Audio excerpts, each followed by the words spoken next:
രാഷ്ട്രീയ കേരളം ഉറ്റുനോക്കി നിൽക്കുന്നത് നിലമ്പൂരേക്കാണ്. 9 വർഷക്കാലം LDFന്റെ ഭാഗമായി PV അൻവർ ജനപ്രതിനിധിയായി തുടർന്ന സീറ്റിൽ എങ്ങനെയാണ് ഒരു ഉപതെരഞ്ഞെടുപ്പ് എത്തിയത് എന്ന ചോദ്യത്തിന്റെ ഉത്തരത്തിൽ തന്നെയുണ്ട് തിരഞ്ഞെടുപ്പിലെ ജനവിധിയുടെ സൂചനകൾ. നിലമ്പൂർ തെരഞ്ഞെടുപ്പ് ഫലം UDFന്റെ വൻ മുന്നേറ്റം തന്നെയാണ് സൂചിപ്പിക്കുന്നത്. കാരണം LDFന്റെ ഭരണ സംവിധാനങ്ങളുടെ പരാജയങ്ങൾ തുറന്നുകാട്ടി LDFിൽ നിന്നും PV അൻവർ രാജിവെച്ചിറങ്ങിയതിനാലാണ് അവിടെ ഒരു ഉപതെരഞ്ഞെടുപ്പ് തന്നെ ഉണ്ടായത്. ഭരണപക്ഷം ഒരു പരാജയമാണ് എന്ന് ഭരണപക്ഷത്തു നിന്ന് തന്നെയുള്ള ഒരു MLA ആരോപിക്കുമ്പോൾ അതിൽ കഴമ്പുണ്ട്.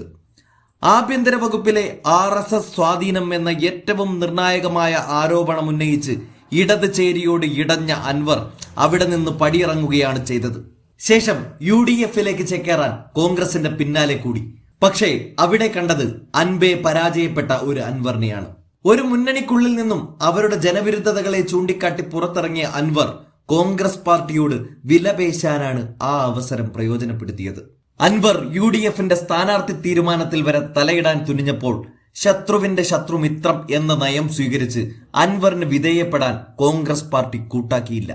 തങ്ങളുടെ ആത്മാഭിമാനത്തെ അൻവറിന് മുൻപിൽ അടിയറവ് വയ്ക്കാൻ കൂട്ടാക്കാതെ കോൺഗ്രസ് പാർട്ടി അൻവറിന്റെ എതിർപ്പിനെ പാടെ തള്ളി ആര്യാടൻ ഷൗക്കത്തിനെ കളത്തിലിറക്കി.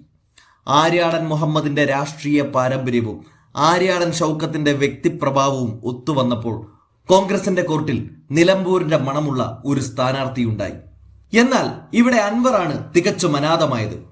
രാഷ്ട്രീയ മര്യാദകൾ ഏതുമില്ലാതെ തന്റെ കച്ചവട വൈദഗ്ധ്യം ഉപയോഗിച്ചുകൊണ്ട് രാഷ്ട്രീയ വിലപേശലിലേക്ക് നീങ്ങിയ അൻവർ ഫൗൾ കളിച്ചു പുറത്തായി നിൽക്കുന്ന അവസരത്തിലാണ് LDF M സ്വരാജി എന്ന തുറുപ്പ് ചീട്ടുമായി ട്രെയിൻ ഇറങ്ങുന്നത്. നിലവിൽ CPMൽ നിന്നും വരാവുന്ന ഏറ്റവും പ്രീമിയം സ്ഥാനാർത്ഥിയാണ് സ്വരാജ്. നിലമ്പൂരുകാരൻ, ജനസ്വീകാര്യൻ, അങ്ങനെ നിരവധിയായ ഘടകങ്ങൾ ചേർന്ന ഒരു സ്ഥാനാർത്ഥിയാണ് LDF കോർട്ടിൽ. പക്ഷേ ഇവിടെയാണ് നിലമ്പൂർ മണ്ഡലത്തിന്റെ തെരഞ്ഞെടുപ്പ് കളത്തിലേക്ക് സ്വതന്ത്ര സ്ഥാനാർത്ഥിയായി PV അൻവർ റീഎൻട്രി നടത്തുന്നത്. ഇവിടെ അൻവർ പിടിക്കുന്ന ഒരു വോട്ടെങ്കിൽ ഒരു വോട്ട് അത് LDFന്റെ പെട്ടിയിൽ നിന്നും തന്നെയാകാനാണ് സാധ്യത കൂടുതൽ. സ്വരാജിന്റെ വരവിലൂടെയും LDFന് തടഞ്ഞു നിർത്താനാകാത്ത വോട്ട് ചോർച്ച ഉണ്ടാക്കാൻ അൻവറിനു സാധിച്ചാൽ അത് വഴിവെക്കുക UDFന്റെയും ഷൗക്കത്തിന്റെയും വിജയത്തിലേക്കായിരിക്കും. നിലവിൽ സകലമാന പ്രചാരണങ്ങൾക്കും വിരുദ്ധമായി കോൺഗ്രസിനൊപ്പം തന്നെ മുസ്ലിം ലീഗുമുണ്ട്.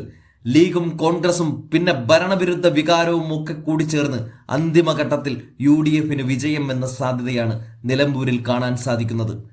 കാത്തിരുന്നു തന്നെ കാണാം പുത്തൻ രാഷ്ട്രീയ സംഭവ വികാസങ്ങൾ.